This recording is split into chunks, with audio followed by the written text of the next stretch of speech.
Loni Anderson, star of WKRP in Cincinnati, dies at 79. Loni Anderson, who played the platinum blonde receptionist on the TV sitcom WKRP in Cincinnati in the late 1970s and early 80s, and who later became a tabloid mainstay during her contentious divorce from the actor Burt Reynolds, died on Sunday in Los Angeles. She was 79. Her death in a hospital just days before her 80th birthday was confirmed by Cheryl J. Kagan, her publicist, who cited an unspecified prolonged illness. As a young woman, Miss Anderson epitomized the American beauty standards of her time with her fresh face, dimples, and big, sparkling eyes. She got her start in acting on television shows in the mid-1970s. Her big break came in 1978 when she was cast as Jennifer Marlowe, a receptionist, on WKRP in Cincinnati. The show, which aired on CBS from 1978 to 1982, was about an easy-listening local radio station in Cincinnati that switched to a rock format.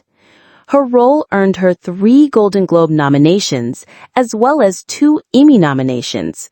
She later appeared in 2 episodes of a sequel, The New WKRP in Cincinnati, which aired from 1991 to 1993.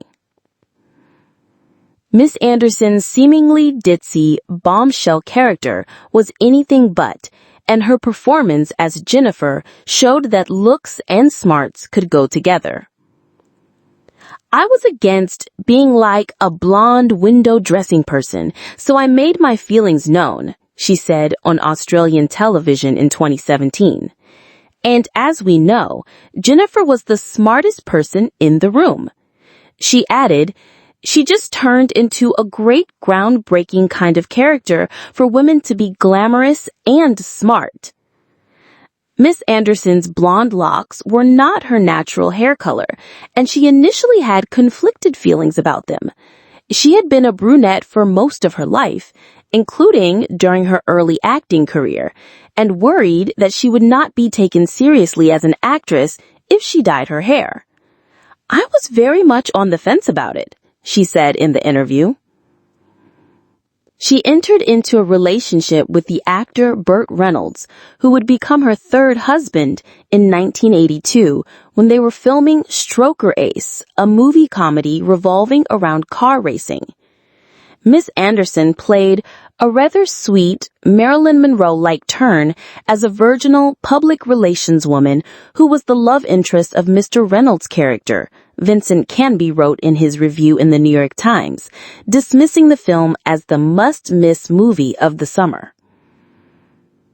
The couple married in 1988 and adopted a son, Quentin Reynolds. The marriage ended in 1993 in a bitter Hollywood split that would serve as tabloid filler for decades, with both Mr. Reynolds and Miss Anderson jabbing at each other in interviews. In 2015, the gossip website TMZ reported that Mr. Reynolds had finally paid off his settlement to Miss Anderson. The website wrote, "It was one of the longest and nastiest divorces in Hollywood history." "The truth is," Mr. Reynolds wrote in a memoir released that year, "I never did like her." The two seemed to have patched things up before Mr. Reynolds' death in 2018. "We were friends first and friends last," Miss Anderson said in 2019. "It's time to move on." In 2008, Miss Anderson married the musician Bob Flick, her 4th husband, who was a founding member of the 1960s folk group The Brothers Four. The two had met more than 4 decades before, on May 17, 1963, as part of a fan photo opportunity for Mr. Flick's band. Exactly 48 years later, they cut into a wedding cake decorated with that first photo of them together. Loni K. Anderson was born on August 5, 1945, in St. Paul, Maine, the daughter of Claydon Carl Anderson, a chemist, and Maxine Callan, a model.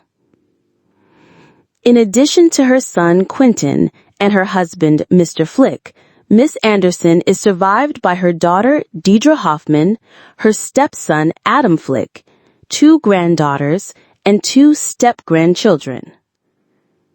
Over the decades, Miss Anderson amassed more than 60 acting credits. In 1980, she starred in the biographical and made-for-TV movie The Jane Mansfield Story, opposite a young Arnold Schwarzenegger as the Hungarian actor and bodybuilder Mickey Hargitay. She continued working well into her 70s. In 2023, she appeared in the Lifetime movie Ladies of the 80s, A Diva's Christmas, which follows 5 soap opera actresses who reunite to shoot a Christmas episode.